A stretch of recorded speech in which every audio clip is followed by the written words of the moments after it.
আসসালামু আলাইকুম, welcome to super English care. প্রিয় শিক্ষার্থী এবং সহকর্মীবৃন্দ, আজকে আমি ক্লাস 8-এর ইংরেজি বিষয়ের যে মার্কস ডিস্ট্রিবিউশন রয়েছে এই বার্ষিক পরীক্ষার জন্য এবং এই যে স্যাম্পল কোয়েশ্চেন রয়েছে সেইটা আপনাদের সামনে উপস্থাপন করব। আর যারা শিক্ষার্থী রয়েছে এই ভিডিও দেখার পর কিন্তু ক্লিয়ার ধারণা পাবে যে তুমি কিভাবে প্রস্তুতি নেবে এবং কোন কোন বিষয়ের উপর তোমার জোর দিতে হবে। এই জায়গায় দেখতে পাচ্ছ যে অ্যানুয়াল অ্যাসেসমেন্ট 2024 সাবজেক্ট ইংলিশ এবং ক্লাস 8, এই জায়গায় প্রথমেই কিছু ইনস্ট্রাকশন দেওয়া রয়েছে আমরা যারা টিচার রয়েছি তাদের জন্য। আমি এটা পড়তেছি না, এখন যাব আমি একদম সিলেবাসে মাত্র 3টা এক্সপিরিয়েন্সের কথা উল্লেখ রয়েছে। এই জায়গায় syllabus for annual examination 2024 experience 6, 7, 8। আর আমরা জানি এই জায়গায় হচ্ছে ইন্ট্রোডিউসিং সামান ফর্মালি, এই জায়গায় ফর্মাল এবং ইনফর্মাল রাইটিং রয়েছে, কোহেসিভ ডিভাইস রয়েছে, সামারি রাইটিং রয়েছে। আর যারা শিক্ষার্থী রয়েছে তাদেরকে বলতেছি তোমরা অবশ্যই এর আগের যে এক্সপিরিয়েন্সটা রয়েছে 5 রাইটিং কোহেসিভলি ওটা অবশ্যই পড়ে নিবে, কারণ এই জায়গায় কোহেসিভ ডিভাইসের ব্যবহার আসবে মার্কস মানে যে সময় স্যাম্পল কোশ্চেন দেখাবো তোমরা বুঝতে পারো। তার মানে ওইটাই কিন্তু মূল আলোচনা আর ওইটার পার্ট এই জায়গায় আছে, সেই কারণে এইটা দিয়েছে আর 5 নম্বর এক্সপিরিয়েন্স বাদ দিয়ে দিয়েছে। এরপরে হচ্ছে a hole in the fence, এরপরে হচ্ছে লাইফ ইন দ্য উডস। এখন এই তিনটাই এক্সপিরিয়েন্সের যে টার্গেট সেই অনুযায়ী মূলত তোমাদের মূল্যায়নটা করা হবে। আর তোমরা জানো যে এই তিনটা এক্সপিরিয়েন্সের কোনোটার ভেতর থেকে কিন্তু কোশ্চেন হুবহু আসবে না, সবই আননোন আসবে। আর শিক্ষার্থী যারা ভালো রয়েছে প্রস্তুতি নিলে অবশ্যই ভালো করবে ইনশাল্লাহ। এখন আমরা যাব যে অ্যাসেসমেন্ট ফরম্যাট। তোমরা জানো যে কন্টিনিউয়াস অ্যাসেসমেন্ট এবং সামেটিভ অ্যাসেসমেন্ট বার্ষিক পরীক্ষার 70% মার্ক যোগ হবে এবং এই কন্টিনিউয়াস অ্যাসেসমেন্টের 30 পরীক্ষা হবে, ওই 30 মার্কস যোগ হবে, দুইটা মিলে যোগ করে তারপরে রেজাল্ট তৈরি করবে। এরপরে এখন আমরা যাব যে এই জায়গায় কি দিয়েছে, কন্টিনিউয়াস অ্যাসেসমেন্টের যে 30 হবে, কি কি হবে, হোমওয়ার্ক থাকবে, ক্লাস ওয়ার্ক থাকবে এবং প্রজেক্ট ওয়ার্ক অথবা অ্যাসাইনমেন্ট থাকবে। 3টা কাজের জন্য 30 মার্কস। এখন আমি যাব যে এই যে মার্কস ডিস্ট্রিবিউশন কিরকম করা হয়েছে। এই জায়গায় রিডিং হচ্ছে কি 20-20-র জন্য দুইটা এসে মানে আনসিন প্যাসেজ দেওয়া থাকবে। প্রথম প্যাসেজে 15 মার্কস, এই জায়গায় এমসিকিউ থাকবে 5টা, 5টায় 5 মার্কস এবং শর্ট অ্যান্সার কোয়েশ্চেন থাকবে, ওটার অ্যান্সার দেওয়ার মাধ্যমে 5টা থাকবে প্রশ্ন, 10 মার্কস, তার মানে 15 গেল। এরপরে হচ্ছে যে তোমার থাকবে ট্রু ফলস থাকবে 5টা 5 মার্কস এবং ম্যাচিং থাকবে, সেটাও কি কত মার্কস, এটা হচ্ছে 5টা 5 মার্কস। টোটাল এই জায়গায় কিন্তু 25 মার্কস হচ্ছে। এখন আমরা মার্কস ডিস্ট্রিবিউশন করতে গেলে বুঝবো যে কত হয়। এরপরে হচ্ছে অ্যাপ্রিসিয়েটিং লিটারি টেক্সট, এই জায়গায় ফর্ম অর্থাৎ কবিতা অথবা পোয়েট্রি করা হবে, অ্যানালাইজ করা হবে। এই জায়গায় ভুল করে দিয়েছে যে এই জায়গায় মূলত হবে 15 এবং এই জায়গায় হবে 25 মার্কস, কিন্তু এই জায়গায় উল্টাপাল্টা করেছে। যাই হোক, এটা আমরা যারা রয়েছি এটা বুঝতেই পারবো। এই জায়গায় সামারি রাইটিং একটা কবিতা দেওয়া থাকবে, আননোন একটা কবিতা, আনসিন কবিতা থাকবে, সেই কবিতার সামারি রাইটিং এর জন্য 5 মার্কস এবং identifying metaphors in the given form, মানে ওই কবিতার যে মেটাফোর কি এগুলো বের করতে হবে, তার জন্য ওই জায়গায় পারপাসটা কি, মেটাফোরটা কেন ব্যবহার করা হয়েছে এটাও উল্লেখ করতে হবে। এটা আমরা স্যাম্পল কোশ্চেনে দেখব, এর জন্য 10 মার্কস। এরপরে আসতেছে আমাদের গ্রামারে 30 মার্কস। 30-এ এই জায়গায় দেখতে হবে যে ইউজিং কোহেসিভ ডিভাইসেস একটা দেওয়া থাকবে, কোহেসিভ ডিভাইস ব্যবহার করতে হবে, কোহেসিভ ডিভাইস আগে খুঁজে বের করতে হবে এবং তারপরে মানে একটা আননোন প্যাসেজ দেওয়া থাকবে, ওই প্যাসেজ থেকে কোহেসিভ ডিভাইস খুঁজে বের করতে হবে এবং কোহেসিভ ডিভাইস খুঁজে বের করে তার পারপাসটা পাশে লিখতে হবে, তার মানে 5টার জন্য 10 marks. Right forms of verb 10-এর জন্য 10। ইউজিং নন ফাইনাইটস অর্থাৎ নন ফাইনাইট ভার্ব যেগুলো রয়েছে সেগুলা, যে রান পার্টিসিপল ইনফিনিটিভ এগুলার ব্যবহারের জন্য 5টা 5 মার্কস। তারপরে ইউজিং টাইম অ্যাডভার্বিয়ালস মানে অ্যাডভার্ব যে রয়েছে এটাও ইজি, এগুলো সবই ইজি, আমি এগুলোর প্রত্যেকটার ভিডিও দেবো ইনশাল্লাহ। আর কোহেসিভ ডিভাইস তো ভিডিও দেওয়া রয়েছে, ওগুলা দেখে নিতে পারো, আর এগুলো আমি ভিডিও দেবো। তারপরে রাইটিং সিভি, রাইটিং পার্টে আসতেছে কি সিভিটা পড়ানো হয় না, তবে সিভিটা পড়তে হবে আর আমার কাছে রেডি করা আছে, আমি দেব। রাইটিং প্যারাগ্রাফ, প্যারাগ্রাফ কিভাবে লিখতে হয় এইটা কিন্তু তোমরা কিসে শিখেছো? এই যে রাইটিং কোহেসিভলির মধ্যে কিন্তু প্যারাগ্রাফ কিভাবে লিখতে হয়, প্যারাগ্রাফের পার্ট কি কি এগুলো আছে, তার মানে ওই জায়গা থেকে প্রস্তুতি নিতে হবে। তারপর হচ্ছে writing formal letter. Writing formal letter এই জায়গায় থাকবে, হয় কোনো ফর্মাল অথরিটির কাছে লিখতে হবে, অথবা কোনো মানে যার সাথে তোমার ফর্মাল রিলেশন সেই রকম কোন একটা ফর্মাল লেটার লিখতে হবে। এখন টোটাল মার্কস 100। এখন আমরা দেখব যে একটা স্যাম্পল কোশ্চেন যে দেওয়া রয়েছে সেটা কেমনে, কোশ্চেনটা কেমন কোশ্চেন করা রয়েছে এটা দেখলে তোমরা আরো ভালো ধারণা পাবে।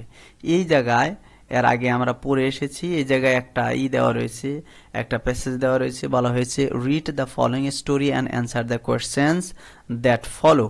মানে এরপরে যে কোশ্চেনটা দেওয়া রয়েছে। আরেকটা বিষয়, শিক্ষার্থী যারা রয়েছে তাদেরকে বলতেছি তোমরা এই প্যাসেজ পড়ার আগেই প্রশ্নগুলো পড়ে নেবে, অর্থাৎ এই প্যাসেজ রিলেটেড যে প্রশ্ন রয়েছে সেই প্রশ্নগুলো পড়ার পর তুমি যদি প্যাসেজ পড়ো তাহলে তোমার ধারণাটা ক্লিয়ার হবে এবং দ্রুত উত্তর দিতে পারবে।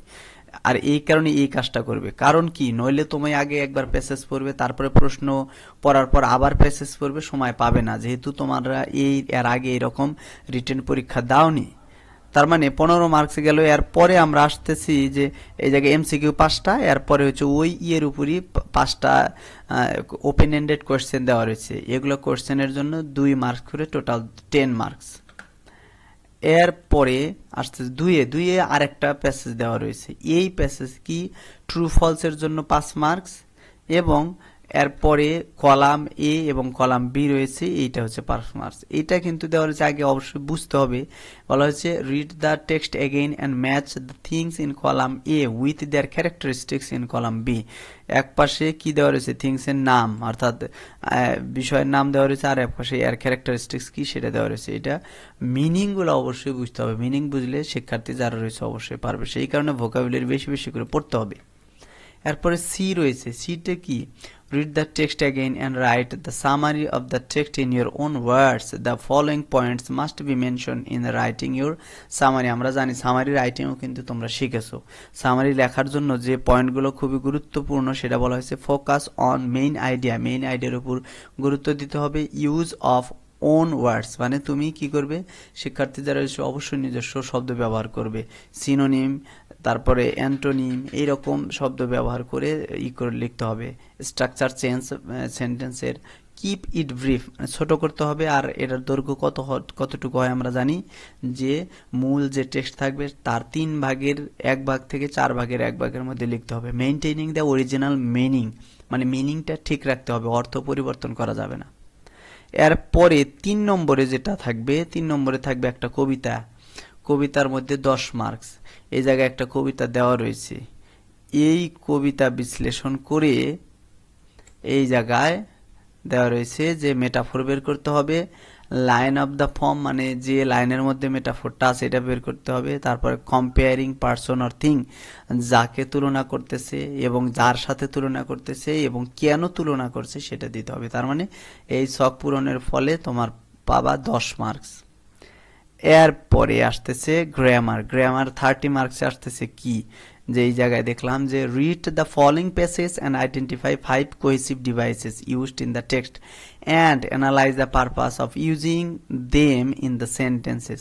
Use the table below to complete the activity. তার মানে তোমরা এর আগে কিন্তু এরকম কাজ করেছো, তোমাদের বই দেওয়া ছিল। এই প্যাসেজটা পড়ে কোহেসিভ ডিভাইস বের করতে হবে এবং এই কোহেসিভ ডিভাইসের পারপাসটা কি, এই টেক্সটে কোন পারপাসে ব্যবহার করেছে এটা লিখতে হবে। এরপরে দেখো এরপরে কি দেওয়া রয়েছে, এরপরে দেওয়া রয়েছে 5-এ আছে complete the following text by using right form of verb. Right form of verb একটা প্যাসেজ দেওয়া রয়েছে, 10টায় 10 মার্কস। তার মানে রাইট ফর্ম অফ ভার্ব সম্পর্কে অবশ্যই পড়তে হবে, আর আমি ভিডিও দেব রাইট ফর্ম অফ ভার্বের। এরপরে আসতে here is a story of Maria, there are some gaps in the story, now fill the blanks. Fill in the blanks with appropriate non-finite verbs, gerund, participle, infinitive. এই তিনটার মাধ্যমেই কি এটা পূরণ করতে হবে। আর এগুলো একদমই ইজি হবে আশা করি যদি পড়ো। gerund, participle, infinitive এগুলোর ভিডিও আমি রেডি করেছি, মানে দেবো, একটু সময় লাগবে, অবশ্যই দেবো, এবং এগুলো একদম ইজি জিনিস পেরে যাবে। এরপরে হচ্ছে আমরা নন ফাইনাইট ভার্বের পর আছে কি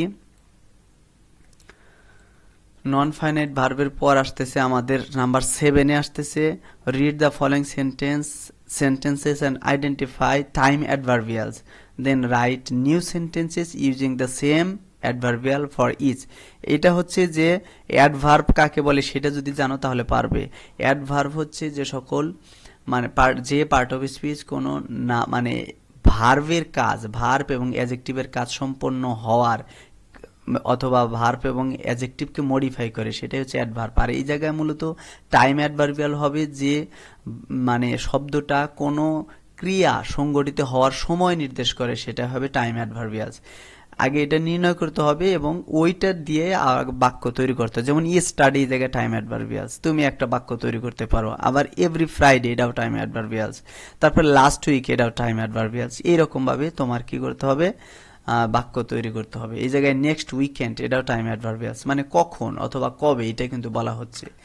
এরপরে আশা করি এটা বুঝতে পেরেছো। এরপরে আসতেছে সি, পার্ট সিতে আছে কি, সিতে রয়েছে ফর কোয়েশ্চেন এই টু লার্নার শুড, এই জায়গায় ইয়ের জন্য বলা রয়েছে। বলা হয়েছে যে একটা দেওয়া রয়েছে, অর্থাৎ একটা জবের অ্যাপ্লিকেশন লিখতে হবে। এখন কি কেন লিখতে হবে, জায়গায় বলা হয়েছে আর reputed social service organization named green friends is willing to appoint some skilled and qualified gardeners for their ongoing project. একটা প্রজেক্টের জন্য কিছু লোক নেওয়া হবে।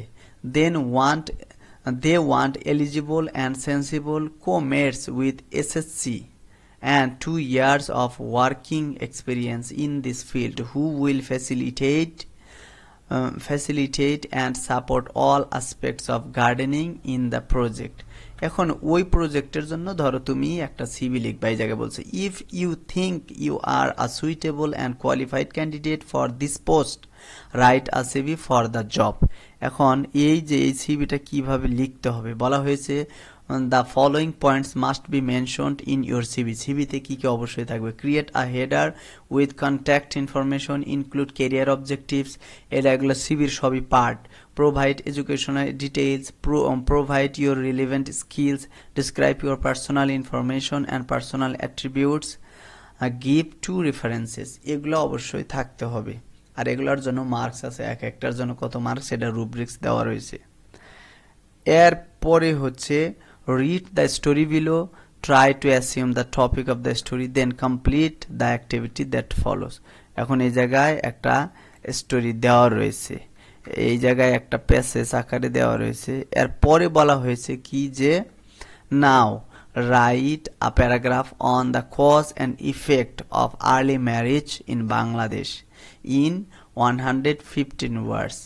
150 ওয়ার্ডস মানে 150 ওয়ার্ডের মধ্যে এই জায়গায় মূলত চাইল্ড ম্যারেজ নিয়ে লেখা হয়েছে। ওইটা পড়ার পর এর কজ এবং ইফেক্ট কি আর বাল্যবিবাহের সেইটা নিয়েই লিখতে হবে একটা প্যারাগ্রাফ। আর এই জায়গায় বলা হয়েছে here are some thought provoking question on early marriage that you may use to write the paragraph. প্যারাগ্রাফটা লেখার জন্য কিরকম এই কোশ্চেনগুলো যদি তুমি উত্তর দিতে পারো তাহলে তোমার একটা প্যারাগ্রাফ হয়ে যাবে। What are the primary factors of early marriage in Bangladesh, মানে কোন বিষয়গুলোর কারণে বাংলাদেশে বাল্যবিবাহ ঘটে। What are the problems with early marriage, মানে আর্লি ম্যারেজ হলে কি সমস্যা হয়, তার মানে এটা ইফেক্ট আসতেছে। তারপরে how does early marriage effect, এটা আসতেছে এটাও প্রবলেম। আর হচ্ছে how does early marriage effect the mental and emotional wellbeing of young girls, how to stop early marriage. মানে এই প্রশ্নগুলোর উত্তর যদি তুমি রেডি করো তাহলে তোমার প্যারাগ্রাফটা হয়ে যাবে।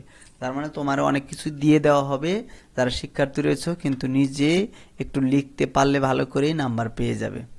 এরপরে আসতেছে 10, suppose you are Ratul, you have been shortlisted in the creative writing category of the National Education Week competition this year.